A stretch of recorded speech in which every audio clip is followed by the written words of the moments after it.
Morning, good afternoon, good evening, everyone. Welcome to today's Peer Learning Exchange with the Sickle Cell Disease Coalition.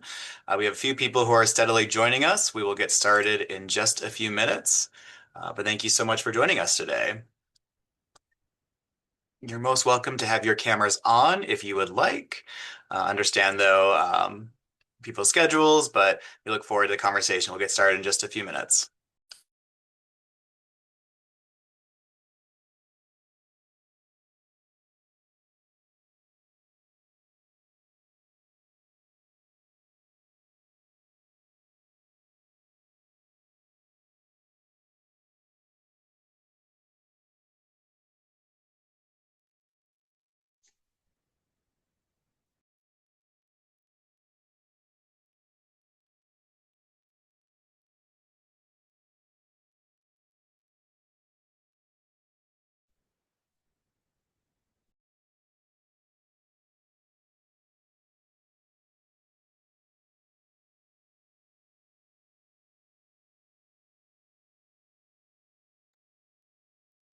As a reminder for those who are joining us, we're just giving a few minutes. We actually have quite a few people steadily joining the room, so we'll give another minute, then we'll go ahead and get started. Thank you all for your patience.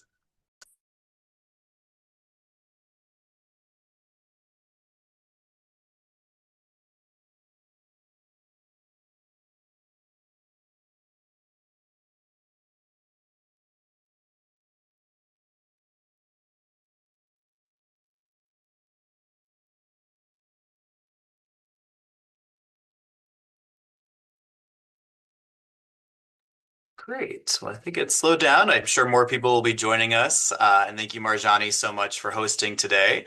Well, it's great to see everyone, see some really familiar faces, familiar names on this call today. So it's wonderful to see you all. Thank you for joining us today. As many as you know, the Sickle Cell Disease Coalition brings together a wide range of organizations, each doing important work in advocacy, care, research, and community support. One of the things we've heard again and again is that we have valuable experiences and lessons learned. We don't always have the space to share them, particularly among very diverse organizations. That's really the idea behind the peer learning exchange hosted by the Sickle Cell Disease Coalition. It's a chance for us to learn from each other in a low pressure, practical way. What's working, what's been challenging, and what insights might help someone else doing similar work. Our attention is very clear. By learning from one another and pooling our expertise, we can expand our understanding, generate actionable ideas, and accelerate progress for people living with sickle cell disease. Together, we are building a stronger, more informed, and more impactful collective voice, and it's wonderful to have you all today. I see already. We thank you so much for those. Please definitely share in the chat where you're from and your organization. And we definitely have a lot of time today ready for any conversations that will be happening. But really excited to introduce you all today to Mario. Mario here is the founder and managing director of Elevea, bringing nearly 2 decades of leadership in global health and public affairs across the public and private sectors. He specializes in global reputation strategy, working with multinational firms, trade associations, international institutions, particularly but not exclusively in the pharmaceutical, healthcare, and life sciences industries. He has extensive experience in setting up alliances and managing trade associations and coalitions, building consensus among diverse stakeholders, and previously he led the Geneva office of High Lantern Group, building from the ground up the firm's presence in Europe and establishing it as a recognized strategic consulting practice. Before that, he led global health policy and communications at the International Federation of Pharmaceutical Manufacturers and Associations, where he served as a spokesperson for the global research and development biopharmaceutical industry. Mario frequently appears in high-profile media and television, has authored several thought leadership pieces, and an Italian national. He holds a master's degree in political science, international relations, and speaks English, French, and Italian. The way this was going to work is Mario's going to introduce his work, particularly with the World Coalition on Sickle Cell Disease, and talk a bit more about the advocacy activities that have happened over the past few years. From there, I've got some questions to kickstart us on our discussions on advocacy and engagement, particularly with multi-sectoral organizations. And we'll definitely open up the floor then for further questions and discussion. With that, I will pass it over to Mario. Thank you so much, Andrew, and for having me today. And hello, everyone. Good morning, good afternoon, good evening. It's really a pleasure to be here and to share some of the learnings from the World Sickle Cell Coalition. What we thought here, we will do a little refresher on what is the coalition, and then talk to you about the one of our biggest project ever so far last year, conducting advocacy to include sickle cell or a reference to sickle cell in the UN Political Declaration on Non-Communicable Disease. And then, of course, happy to share anything I can in terms of advocacy, coalition building, anything from our experience. So I will start, and I promise it's going to be very fast on the slides, with a few slides on the sickle cell, on the World Coalition on Sickle Cell Disease. We often get a question, what is the coalition? So I know that all of you are interested in this, and I hope that this presentation can help shed some further light. So let me share the screen, and it should be with all of you now. Perfect. I hope that you can see my slides. And I will go into presenter mode. Perfect. So as Andrew said, we are an international public-private partnership aspiring to become the global focal point for efforts to address sickle cell disease, particularly in low and middle-income countries. It is a multi-stakeholder platform, including really a wide breadth of experience. It was launched 2.5 years ago at the World Health Assembly in May, and originally founded in another iteration by the WHO, World Bank, and the US Department of Health, and also industry partners. So what is that we are, right? We are born to close the advocacy gap.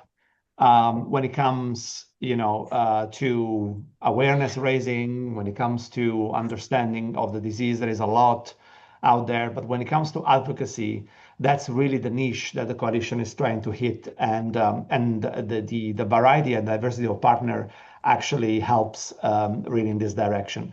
We want to make sickle cell impossible to ignore.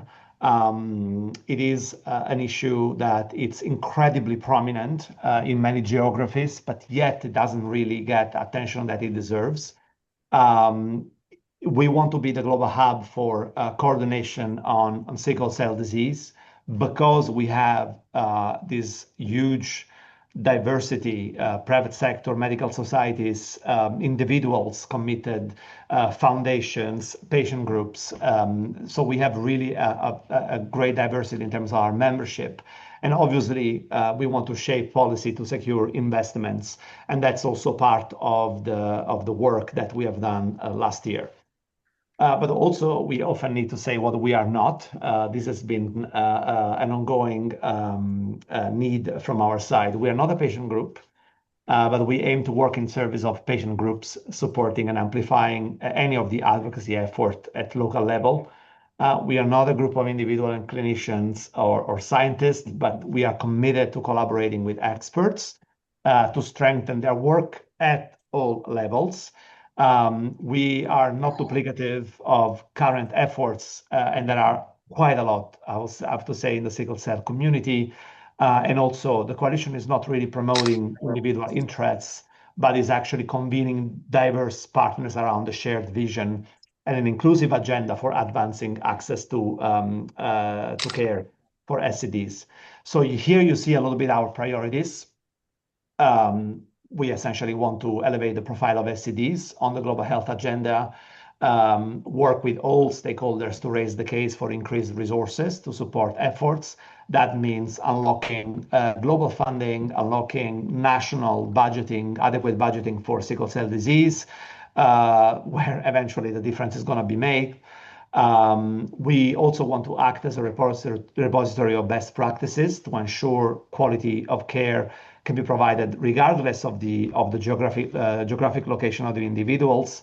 There is a lot that we collect. There is a lot of case studies coming up as well in our pipeline, because things are happening, and we want to make sure that people know, and who doesn't need to know knows that things are happening and there is a vibrant movement. And then last but not least is really engaging country stakeholders in developing national NCD strategies, which include sickle cell and so include advocacy and education. Now, last year we had a very ambitious goal, which was to advocate for the inclusion of specific language in the upcoming political declaration at the time of non-communicable disease. What we wanted to do was really to kind of tighten the link between SCDs and NCDs because of the challenges faced by youth and adolescents, and because of the inexorable, I would say, link between chronic conditions and sickle cell disease. We have taken a few actions with that objective. We have created a briefer a position. We have basically made the case why SCDs and NCD should be together. We gathered in Abuja and achieved what we call the Abuja Consensus Statement on Sickle Cell Disease and Non-Communicable Disease. It was endorsed at the Congress in Abuja by a few representatives as well, including countries and, of course, the Minister of Health of Nigeria. And we have achieved eventually after a long road, which I'm going to talk about in a second, inclusion of sickle cell in the UN political declaration. That was a huge goal for us, a very ambitious goal. It's not easy to do that, but we really could leverage a diversity and a plethora of partners from all walks of life, including governments in the end, which supported the coalition and several other partners into making this possible. What are we going to do this year? Simply, we're going to continue global advocacy in partnership with multilateral organizations like UNICEF, like the WHO, building on that achievement of last year. And then there are a couple of very interesting things in the pipeline, which I invite you to follow and stay tuned on. The global campaign on sickle cell disease, which we will launch around Health Day this year. And then we will launch a comprehensive mapping on ongoing SCD initiatives. What I mentioned before, there's a lot happening. We just want to make sure that this is out there. And then we will as well try to focus on youth and adolescent in the framework of our NCD campaign, because we know that that is a specific, let's say, pain point when it comes to, I would say, any disease management, but particularly on sickle cell disease. This is where we are at the moment in terms of the players who are involved, and of course, it's a list that it's growing as we are onboarding as well new organization. So before closing the presentation here, one of the key questions, right, that Andrew had for me was really to describe a bit the road to the political declaration, what we have done last year, and how we achieved this goal, this ambitious goal. So first of all, there is, like for everything, there's the need to build a case, right? Why the inclusion in the political declaration mattered for SCDs. So first of all, sickle cell was largely absent from global NCD policy, despite meeting all the NCD criteria. We know that, of course, there are already instances like the PEN Plus program from WHO, where there is connection, but still, when you look into a national level, there was not much, right? There are a couple of frameworks, regional frameworks, like for instance in Africa, agreed, but not a lot of integration between those two dimensions. Absence was basically, what does it mean? Absence, low visibility, and therefore there is weak leverage for national privatization and funding. And that is, if you talk to any of the community, it's, the main objective is to make sure that the disease you advocate for is covered at a national level. It has been the case. We have our own experience with beyond sickle cell disease with other disease areas, from dermatology to immunology to mental and neurological health. That is always a critical point. Make sure that there is visibility and presence in national planning in order to have funding. As we were building the case, the 25 high-level meeting on NCD was basically an unprecedented opportunity, a very time-bound political window. We had literally a couple of maybe 8 months, I think 9 months to do all of this. But also we know it was a chance, not in a lifetime, but definitely in a few years, to get sickle cell visible at at that level, I will say, at the UN level. And the goal was really for us not just a symbolic thing, was really more starting a process of formal recognition that the governments could later cite and act on. Obviously, now it's in there, and we as a sickle cell advocacy community can refer to that language in a positive way. So what actually we have done? So three rules, few clear political asks in our briefer, and of course, happy to share this with the community afterwards. We did not have many asks. What we were talking about was linking the two diseases, making the case so that NCDs and NCDs are SCDs and NCDs are part of the same category, and also use the angle in that case of the youth and adolescent as an important angle in order to create, that urgency. We had the same message everywhere because of the few and clear political asks. We were able to contain the number of messages, and we actually preferred partnership over noise. So rather than going for a full-blown, campaign, which maybe would be probably impactful in quantity terms, but not in quality. We prefer to create partnerships. So we kind of synced agendas with major players, UNICEF, WHO, and others around, again, few clear political asks. So we had the early alignment. We chose milestones. So advocacy was anchored around some formal milestones. Clearly, the World Health Assembly in Geneva in May was an important moment for advocacy.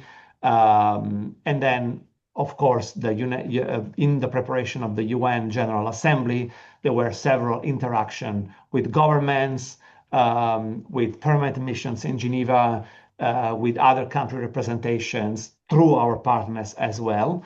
And then we were very, very active on what it's so-called zero draft and following consultations. So we were able to input basically informally on the ongoing evolution of that resolution of that document, of that political declaration through our partners, through the government. So continuous informal engagement between milestones was really very important to kind of achieve that. It's a process of a lot of intelligence gathering, being able to be on top of the developments and have a network as broad as possible to kind of gather all the information that you need and act very quickly. The inclusion of sickle cell, by creating that level of trust, I would say, and also by not asking, like the moon, we kind of normalized, in a certain extent, the inclusion of sickle cell. We did not want to appear controversial in any means. So our ask was, we need to have sickle cell in there. We don't need a huge paragraph. We don't need too much text, but we want to make sure that there is a link, that there is a recognized link between non-communicable disease, sickle cell, and actually, eventually, sickle cell got even in a fantastic part of the declaration under the universal health coverage. And in doing that, we kind of raised some sort of legitimacy, right, for sickle cell disease, because obviously there was a lot of data that was dug. There was a lot of, backing arguments that we offered to several documents. So we were able to, by being very discreet, if you want, and so not too noisy, but very focused, we were able to normalize, if you want, the inclusion of sickle cell into the, alongside other conditions, but also, increase the legitimacy. So obviously, I'm talking from our point of view, right? If you ask around, there have been many partners that have worked on this, international organizations, major players. I think there was a convergence of interest vis-a-vis, sickle cell disease. What have we achieved? You know, when you look at face value, it is a paragraph, or in this case, yeah, a small paragraph in a UN document. But that really, it's a formal recognition of sickle cell disease within the global entity framework for the first time. It's a small paragraph that governments can leverage, can reference and use, advocates can reference and use with their government, saying, look, you've agreed to this globally, now it's time to act nationally. And I think it has increased legitimacy for future advocacy at all levels, because if there will be a follow-up in the UN, within the WHO context, within any other context, there is a precedent that has been created. What, of course, what we have done did not do is, it did not change automatically national priorities. Most of those good texts and political declarations, resolutions of multilateral bodies, they are very important politically, but if there is no follow-up, nobody's going to care and there is no activation, right?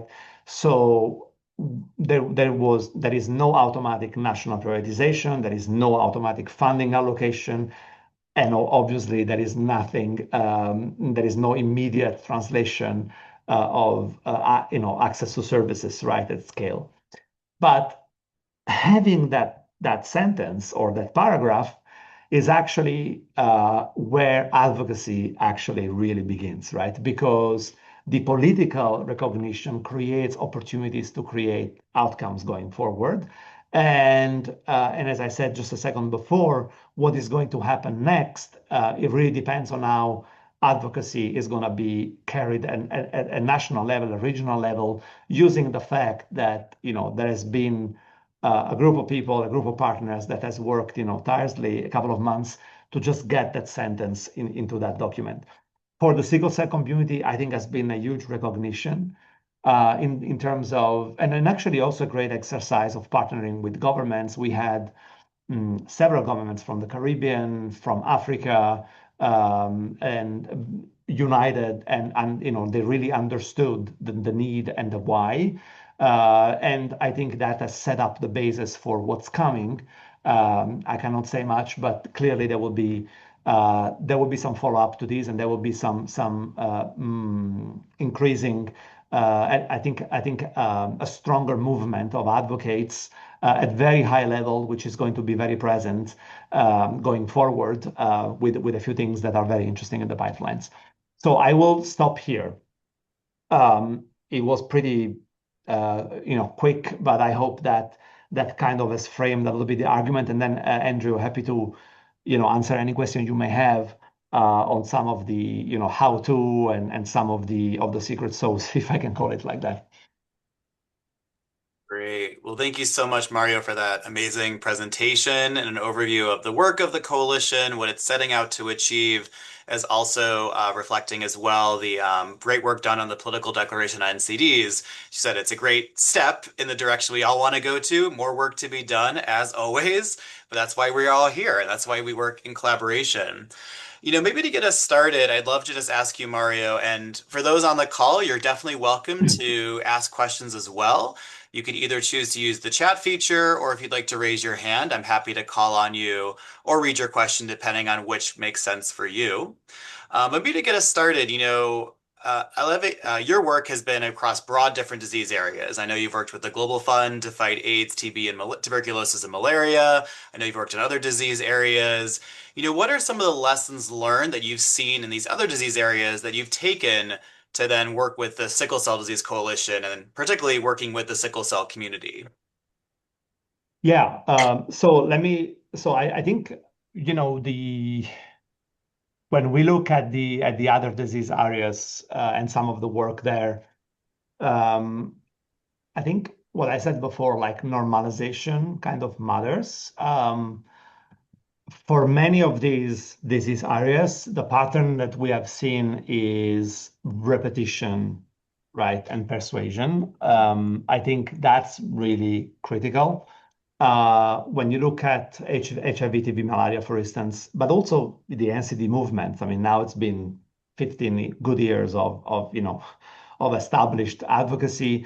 I think they did not succeed because they made a perfect argument one time, right? They repeated the same framing until it became standard policy language. And actually, that is what we were trying to do with sickle cell. We have to start from somewhere. And therefore, we said, well, let's start from the political declaration because that is the milestone that we have here handy, although super difficult. I mean, obviously, because it's not an obvious like link. But when it comes to the big three, let's say in infectious disease, when it comes to NCD, and maybe we go a little bit, lower in terms of priority on the global health agenda, definitely repeating and persuasion, right? Those are the key elements.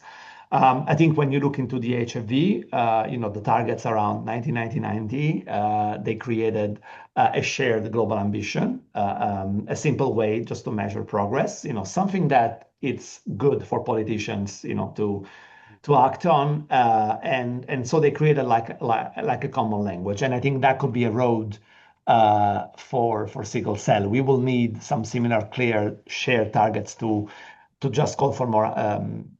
Not just to call for more attention, but really to kind of create some sort of accountability.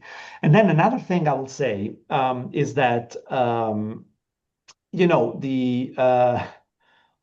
momentum kind of beats the moments in a certain extent.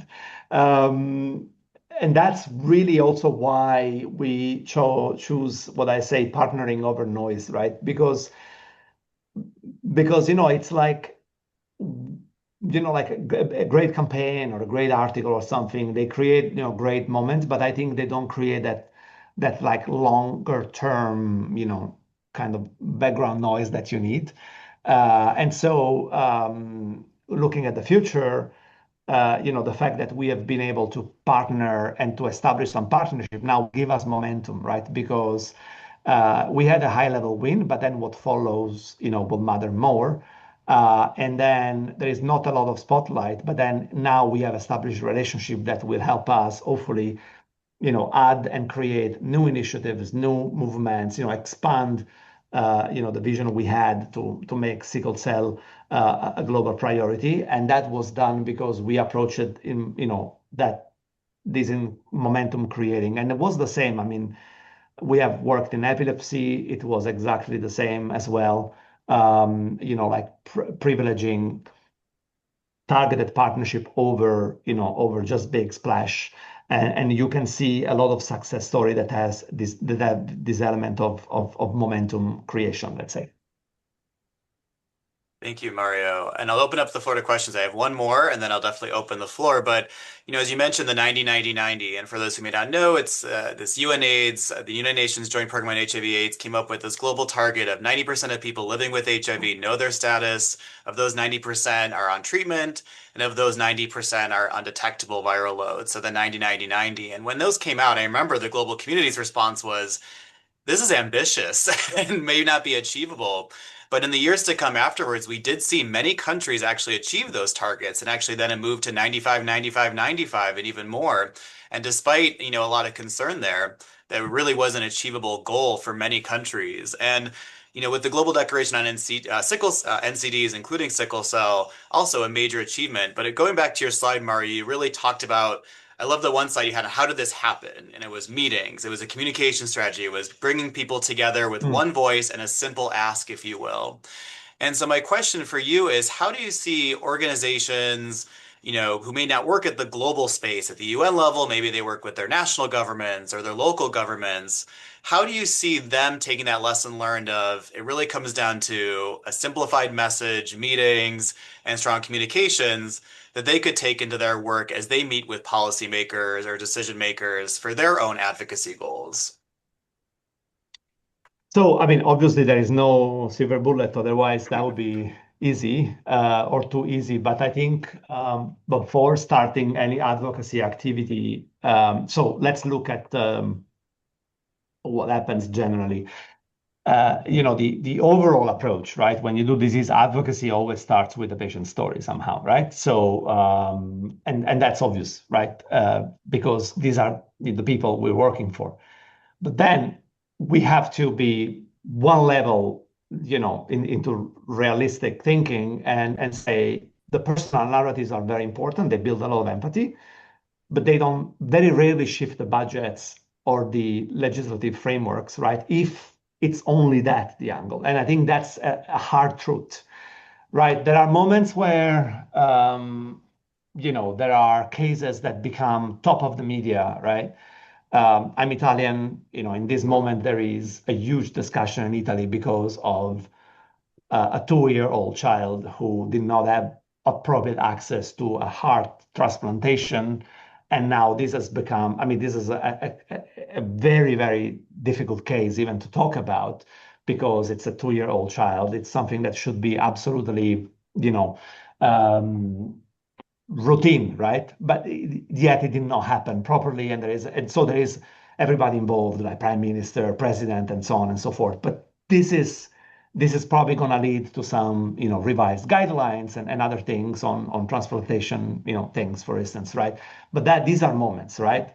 And when it comes to ongoing disease advocacy, then we need to take the patient's story, but we need also to put together hard evidence, like identified gaps, right?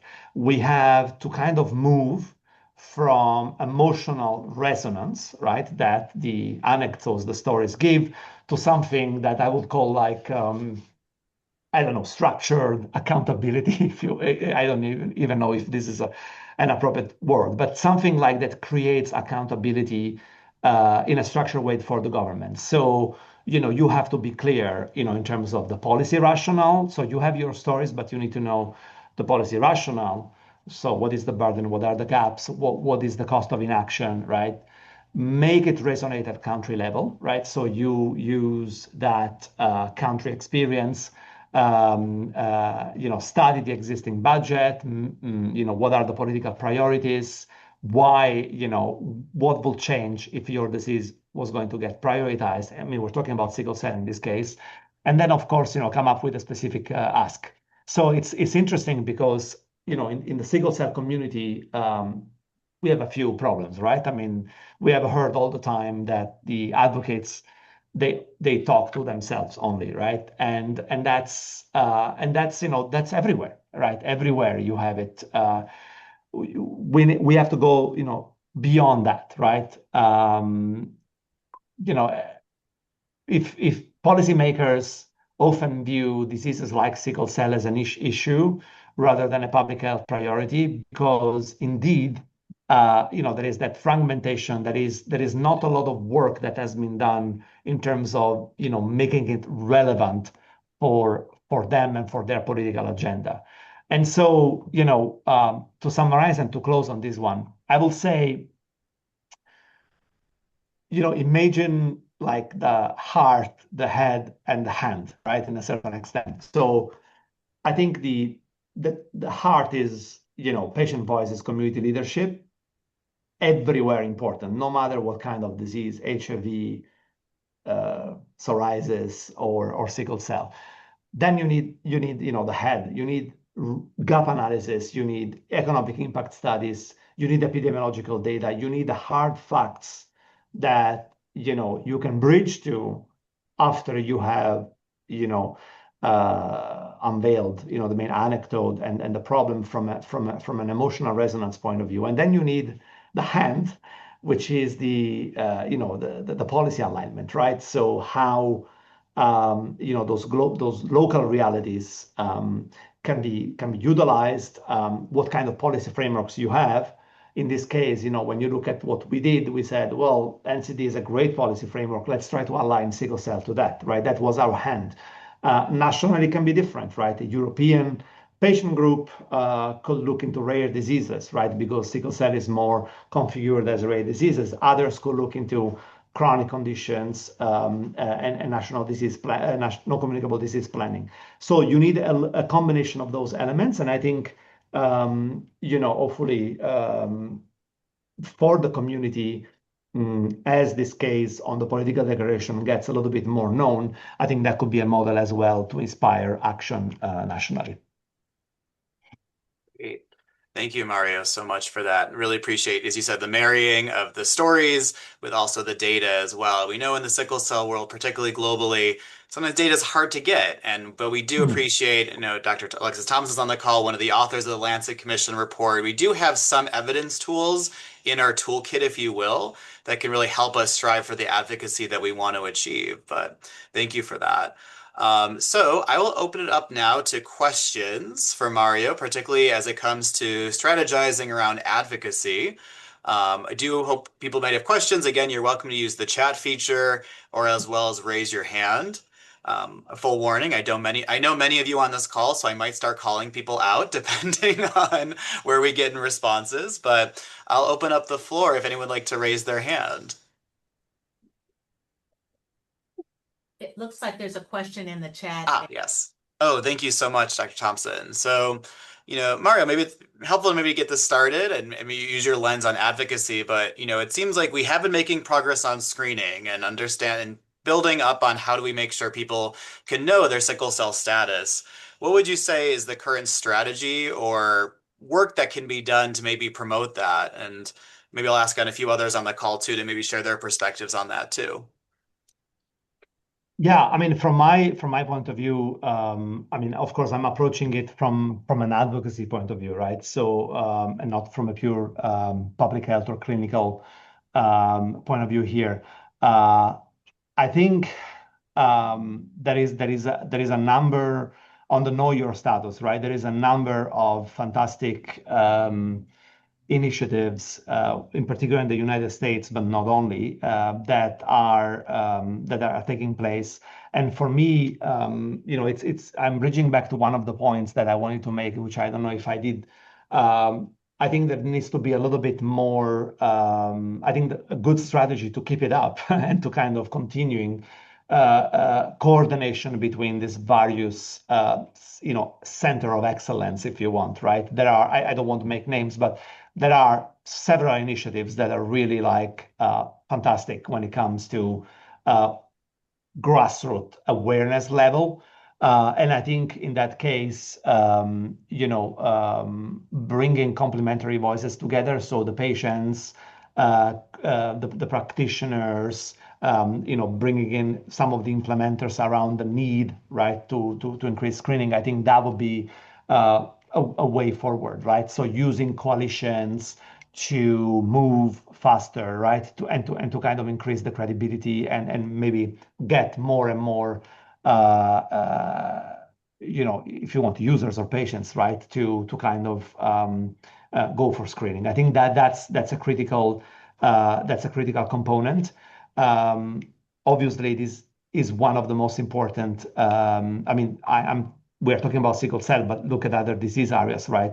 It's one of the most important elements when it comes to planning, to national planning. So in this case, I think this could become as well sharing lessons learned and maybe prioritize in the asks, right, at national level screening. I think that would be as well a natural step somehow. But I don't know if anybody else who has more of a clinician kind of technical expertise want to contribute to that as well. It's a good setup for Dr. Thompson. I got a few other people I'd love to call on for that, but go ahead, Dr. Thompson. Thanks. And I'll just take a stab at it. And for me, I think of screening as a means to an end, and not an end in and of itself. And so, with that in mind, we know that right now there are multiple ways to achieve screening. And so, in certain ways, I wouldn't say being agnostic, but I think certainly being accepting of a variety of different strategies that have been considered and that are being embraced by certain organizations, by certain countries, to the extent that they result in people being in care. I think we often get hung up with what the screening represents and how to pay for the screening and which screening test to use. Let's just accept the fact that there probably are multiple ways to achieve detection of this disease. Then the question is what are you going to do about it? And so I find that rather than comparing, one group that's chosen one point of care test versus another group that's chosen some other way to get this done, let's just say that there is value in really nearly all of these that are really strongly rooted in science. that really have really tremendous amounts of public health information available to sort of demonstrate their effectiveness, but as long as they result in care. And that's probably, and so to me, I think it's possible to have multiple policies that represent how you screen, as long as we can agree that what they achieve is care. Thank you, Dr. Thompson. Definitely. Dr. Miller. Hi. Oops. Good morning, everybody. So I want to circle back around to the conversation about a universal message and using Andrew's words about, how long it took us to really have a collective voice around HIV. And literally, it took us, what, 40, almost 50 years to do that. Um, but I think that, in a stage-wise process, if we could develop, just very simple messaging that everyone can have an opportunity to use. And that, of course, will require, multiple organizations, you know, adding their voice to that opportunity to have a central message. But we have to do this in stages. But I think, again, first is just having a collective message at the beginning that can take us into the future. And that's going to require, us, again, all partnering together to agree-ish, on a single message or a couple of messages that we can start with in terms of collective advocacy.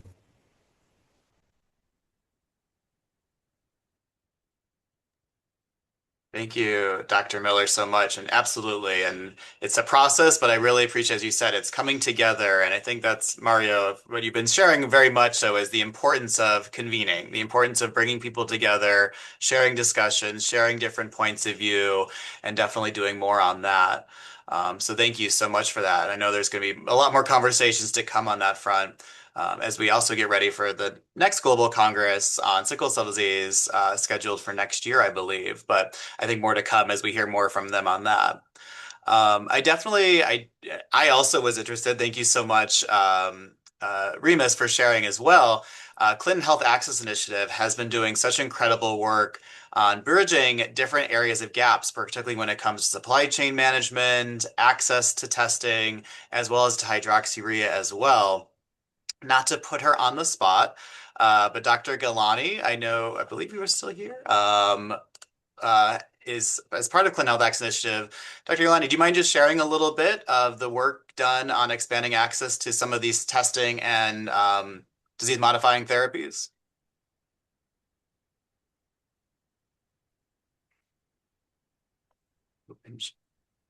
I'm actually not seeing her anymore on the list of participants, so she might have escaped before we could ask her the question.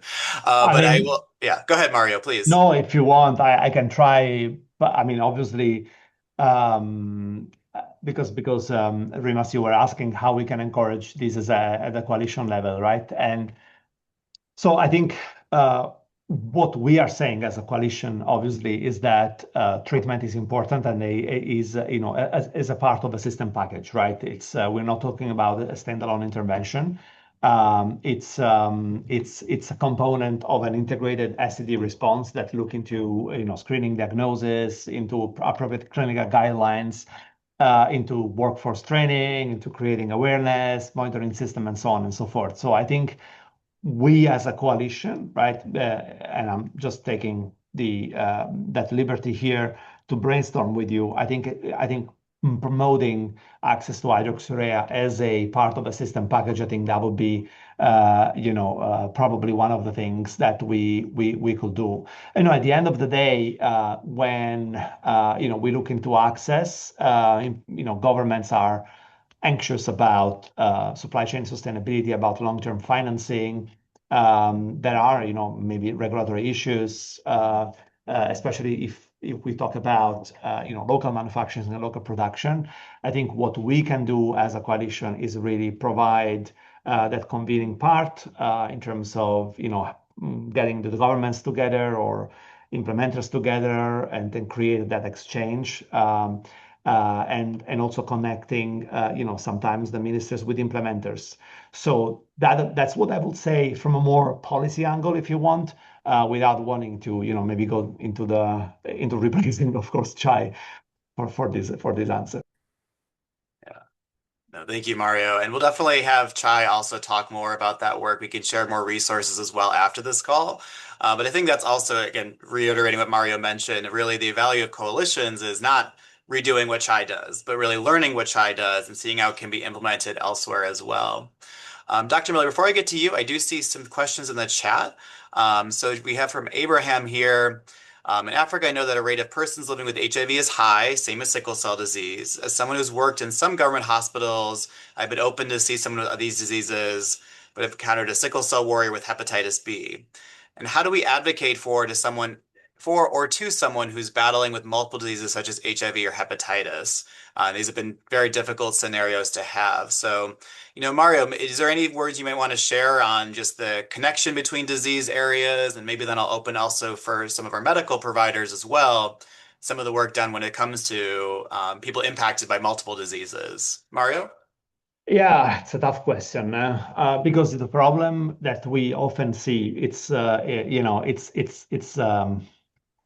competition, especially in the countries will tell you, well, I mean, tell me what I have to do, right? 1 minute there is the HIV community, the minute after the hepatitis community, the minute after the sickle cell, what should I do, right?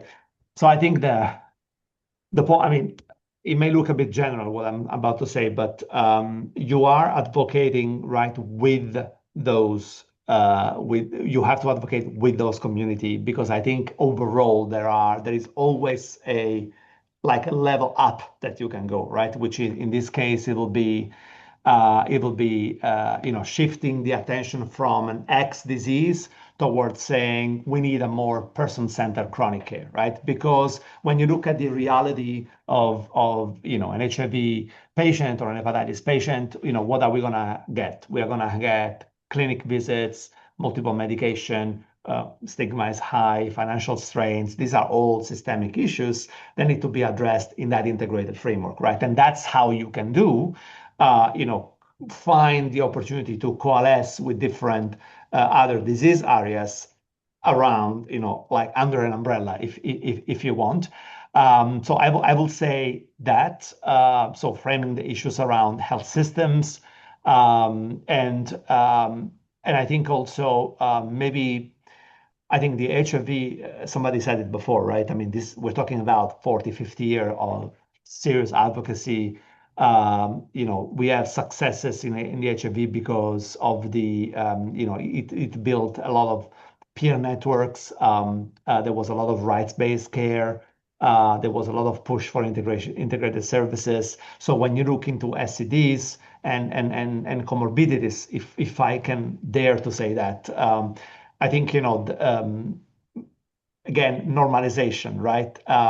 Multi-condition management, it's a case in point, right? I mean, in Europe, in the US, there is a mounting conversation of multimorbidities when it comes to non-communicable disease, in particular because of aging. So those organizations of single disease are coalescing around a healthy aging right narrative. I think in other settings where maybe the epidemiology is different, or maybe there is still burden of disease, infectious disease burden on others. I think there is that opportunity to kind of normalize multimorbidity in a certain extent, and then um, you know elevate what one level into health system. So that's what I will say, Andrew, on this one. Thank you, Mario. And just for everyone on the call, I'm trying to create two hats here, if you will. One with the Mario, the advocacy hat of how do we talk to policy decision makers about the importance of comorbidities and looking at HIV and sickle cell and other chronic diseases, especially as they move more towards chronic and lifelong diseases to provide the best possible care with the resources needed. But I also want to create space, though, for this question and the real focus too on medical care as well. I was wondering if a medical provider might be willing to share their thoughts on this kind of question and looking at comorbidities of HIV or other sort of diseases and sickle cell disease, and the work that's being done there, maybe at the more personal level.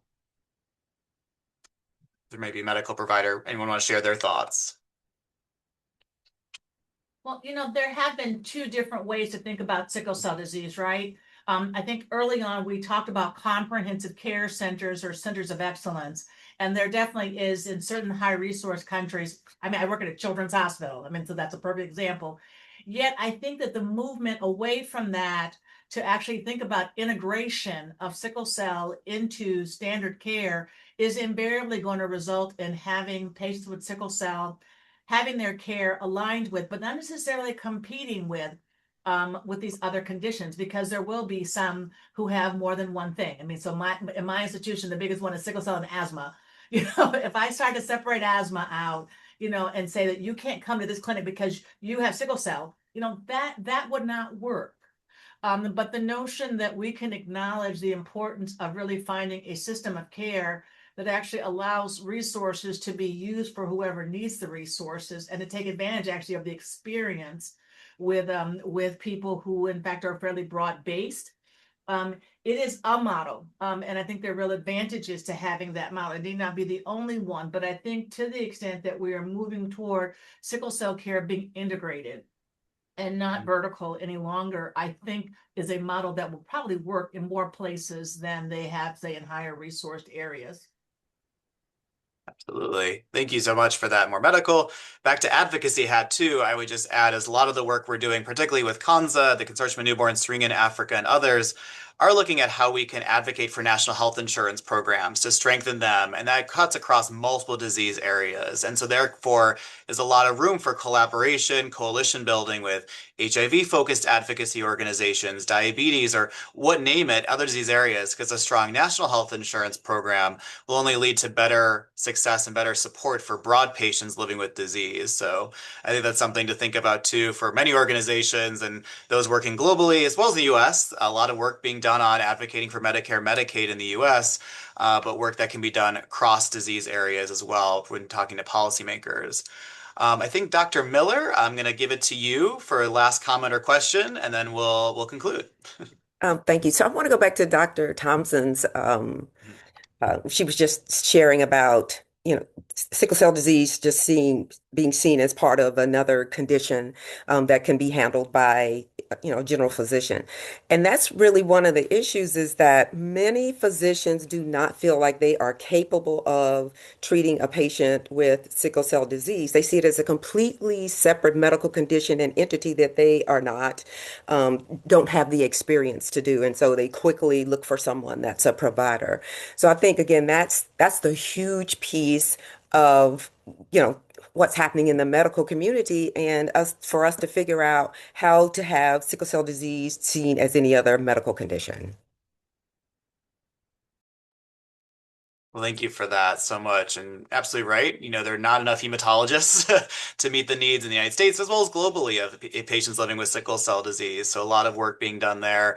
And I think on the advocacy front, definitely inclusion of sickle cell in the high level declaration just proves again its importance in universal health coverage and its engagement as a chronic disease.